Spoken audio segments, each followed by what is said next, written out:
buah tulang, tapi tajam. Nyedak tulang, tapi tajam. Ya, gara-gara di sana ini orang bisa orang bisa mengadu domba. Gara-gara di sana ini orang bisa bermusuhan antara satu dengan yang lain. Jaga lisan kita. Begitu juga jaga kemaluan kita. Ya, letakkanlah kemaluan itu pada tempatnya. Ya, sesuatu diharapkan Allah Subhanahu wa taala. Ya, sehingga Allah Subhanahu wa taala memuji ketika orang-orang menjaga kemaluannya, menjaga lisannya. Allah taala mengatakan, "Qul lil mu'minina yaghudduna min absarihim wa yahfazuna furujahum." Katakanlah kepada orang beriman dan baik itu laki-laki maupun perempuan, hendaklah mereka menjaga yaitu kemaluan mereka. Ya. Nah, jadi Bapak-bapak Ibu yang dimuliakan Allah Azza wa Jalla, adalah jangan sampai kita memperlihatkan aurat kita kepada orang yang bukan hak. Ya, apalagi pada zaman sekarang ini trennya seorang wanita mereka menampakkan aurat mereka. Ya, mereka berpakaian tapi telanjang. Ya, maksudnya mereka berpakaian telanjang tersebut, mereka memakai pakaian tapi sampai ketat itu telanjang namanya. Ya, itu berarti kita menampakkan aurat kita, tidak menjaga kemaluan kita. Maka hati-hatilah. Ya, kita sampaikan kepada anak-anak gadis sawah, kepada istri-istri kita, jangan sampai mereka menampakkan aurat mereka kepada orang yang mereka tidak berhak. Ya, kalau ada rela istri awak dilihat orang lain atau anak-anak gadis kita dilihat orang lain aurat mereka, berarti kita namakan dayus, orang-orang yang tidak memiliki rasa cemburu atau suka. Maka kata Rasulullah, celakalah bagi orang-orang dayus. Orang dayus apa? Orang yang tidak memiliki rasa cemburu. Tidak cemburunya istrinya dia orang lain, orang istrinya dia orang lain. Tidak cemburu dia anak dan putunya dia lihat orang lain. Tidak cemburunya. Itu dayus kata Rasulullah. Maka dia akan masukkan neraka. Nah, kemudian yang dalam dikatakan oleh Abu Idris Al-Khawlani, dia mengatakan, awwalu ma wasa bi Adam 'inda al-ihbati ila al-ardi hifdhu farjah. Pertama kali yang diwasiatkan kepada Adam ketika dia diturunkan kepada bumi adalah dia menjaga kemaluannya. Ini wasiat pertama kali yang diberikan kepada Nabi kita Adam alaihissalam ketika dia diturunkan ke bumi. Dia untuk menjaga kemaluannya. Ya. Nah, kemudian Bapak-bapak Ibu yang dimuliakan Allah Azza wa Jalla, itulah perkara-perkara yang semestinya harus kita jaga. Ya, perkara-perkara yang diperintahkan oleh Allah Subhanahu wa taala untuk kita menjaga. Nah, kemudian setelah itu Rasulullah SAW katakan yahfazuka. Nah, ketika kita sudah menjaga benda Allah, menjaga batasan-batasan Allah, menjaga syariat Allah, menjaga larangan Allah, menjaga perintah Allah, apa yang kita dapatkan? Yahfazuka, maka Allah Taala akan menjaga. Ihfazillah yahfazuka. Jaga Allah, Allah Taala akan menjaga.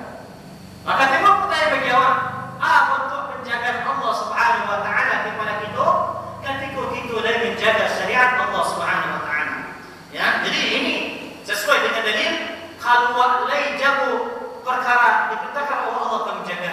Kalau Allah menolong awak, maka Allah akan menolong kita. In tansurullah yansurkum. Apabila kalian menolong Allah, maka Allah akan menolong kalian. Ya.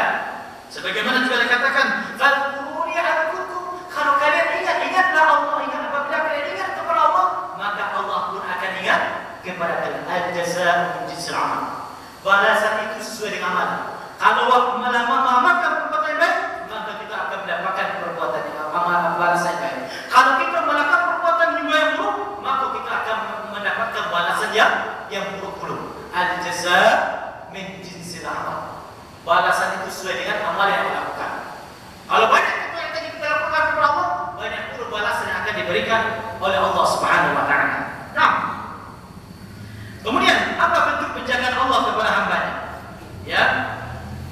Dikatakan oleh para ulama, bentuk penjagaan Allah kepada seorang hamba ketika mereka menjaga Allah Subhanahu wa taala itu ada dua. Ya. Yang pertama, Allah Subhanahu wa taala akan menjaga kemaslahatan dunianya. Allah Subhanahu wa taala akan menjaga badannya, menjaga anak-anaknya, menjaga keluarganya, menjaga hartanya. Itu balasan dari Allah SWT. Ketika kita menjaga syariat Allah, Allah akan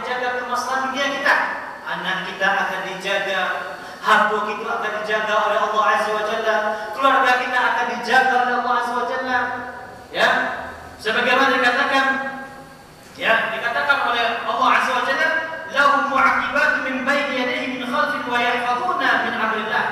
Bahwasanya mereka memiliki, bagi mereka ada malaikat-malaikat yang ada selalu di hadapan mereka, di belakang mereka, yang mereka selalu menjaga apa yang diperintahkan Allah Subhanahu wa taala.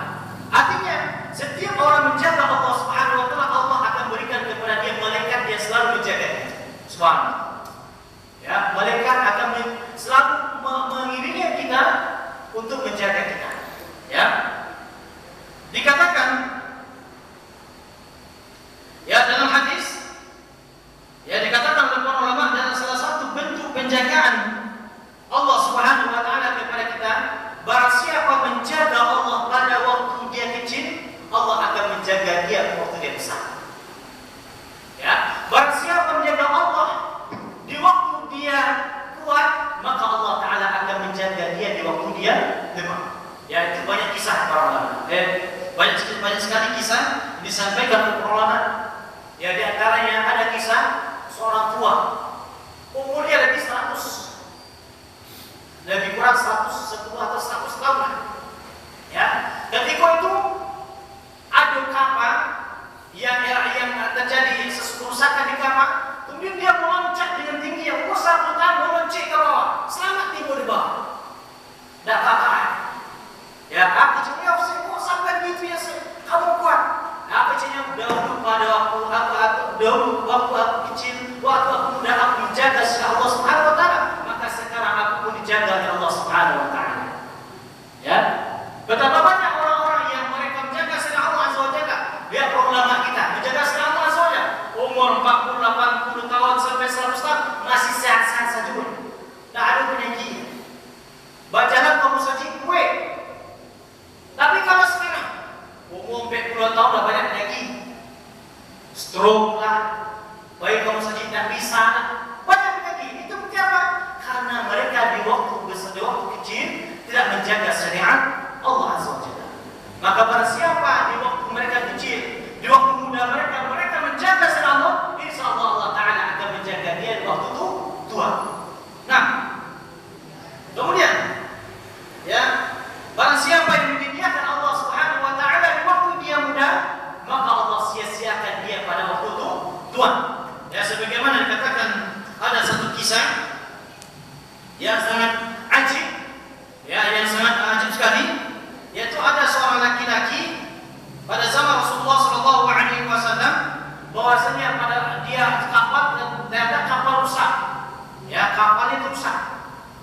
Ya, rusak, kemudian terdampar pada suatu pulau. Maka ketika dia di pulau tersebut, tiba-tiba ada seekor singa. Ya, seekor singa kemudian mendekat kepada dia. Ya, maka singa tersebut menunjukkan kepada dia atau memberikan arahan jalan untuk jalan keluar daripada pulau tersebut, memberikan jalan. Tidak dimakan, tidak ada apa di dalam pulau tersebut, tidak ada. Ya, dia ini menunjukkan bahwasanya orang tersebut dia menjaga Allah Subhanahu wa taala. Maka orang menjaga syariat Allah Azza wa Jalla, binatang pun buas pun akan menjaga dia. Ya, dan ini satu bukti. Banyak cerita-cerita para ulama kita. Terkadang ada para ulama kita yang mereka sedang beribadah, tahu sudah ada singa yang buas di hadapannya. Ya, santai saja dia ulama tersebut. Tidak ada takutnya. Ya, tidak ada takutnya. Ini berarti pada waktu muda mereka menjaga Allah Azza wa Jalla. Ya, antum coba saja. Awak punya binatang saja, wajah punya ledok, ya, pastinya akan berkelaku elok berlawanan. Ya, begitu. Itu balasan al-jaza' min jinsil amal. Balasan itu sesuai dengan amal. Nah, kemudian ya, barang siapa yang menjaga Allah Subhanahu wa taala pada waktu hidupnya, maka Allah Subhanahu wa taala akan menjaga anak-anaknya. Ya, menjaga keluarganya. Sebagaimana ya kisah yang disampaikan dalam hadis dalam Al-Qur'an, kisah Ashabul Kahfi, wa kana abuhuma salihah. Dia adalah kedua bapaknya orang soleh. Ya, bapaknya orang soleh. Ketika bapaknya sudah meninggal, maka bapaknya meninggalkan kasih pemberdayaan sangat banyak sekali. Ya, sebagaimana dalam surah Al-Kahfi diceritakan bahwasanya setelah dia meninggal, orang tua itu meninggal, maka Allah Taala menjaga anak-anak tersebut. Ya,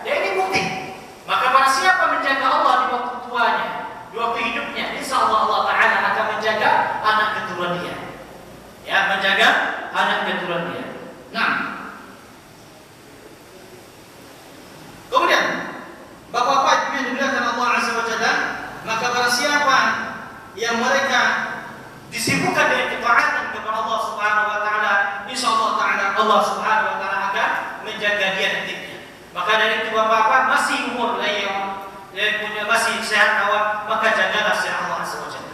Jangan sampai awak ingat Allah itu ketika awak lah penyakit baru ingat Allah. Ketika awak banyak penyakit baru taubat. Ini yang terjadi sekarang. Ini salah. Ya, lagi masih sehat, masih muda, pergunakanlah, sibukkanlah diri kita untuk taat kepada Allah Azza wa Jalla. Lagi masih kuat yang berkerja, melaksanakanlah untuk ketaatan kepada Allah Azza wa Jalla. Jangan sampai waktu tua kita untuk bermaksiat.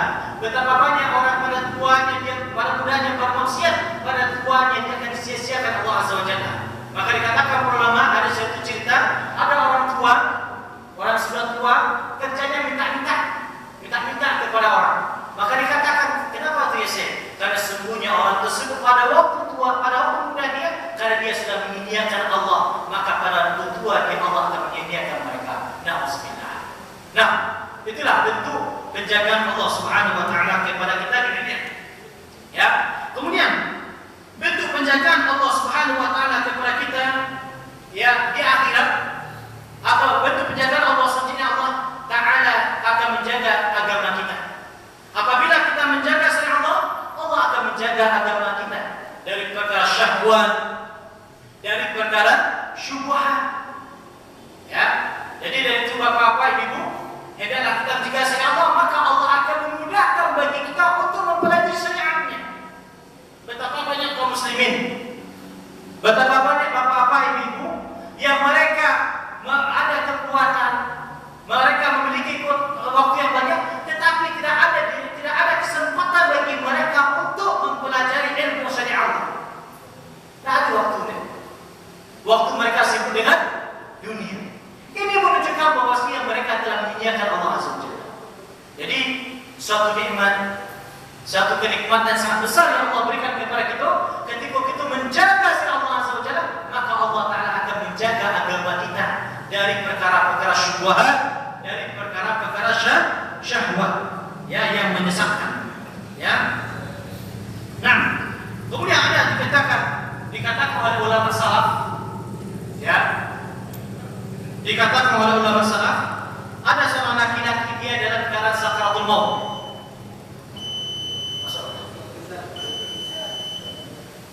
Baik, karena waktu sudah masuk, kita bacakan satu hadis satu ya.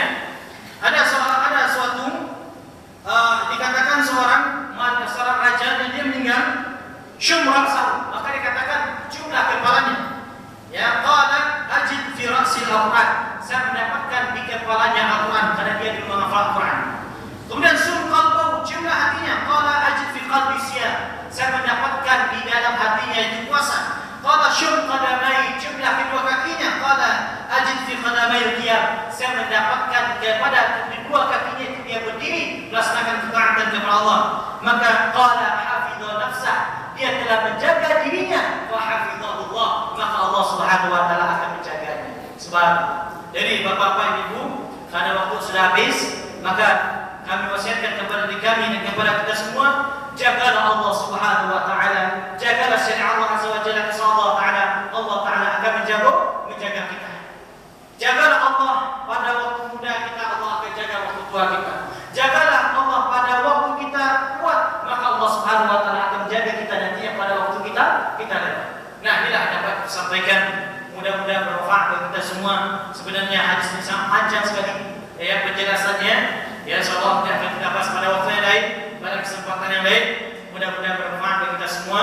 Kita tutup dengan kafaratul majlis. Subhanakallahumma bihamdik, asyhadu an la ilaha illa anta, astaghfiruka wa atubu ilaik. Assalamualaikum warahmatullahi wabarakatuh.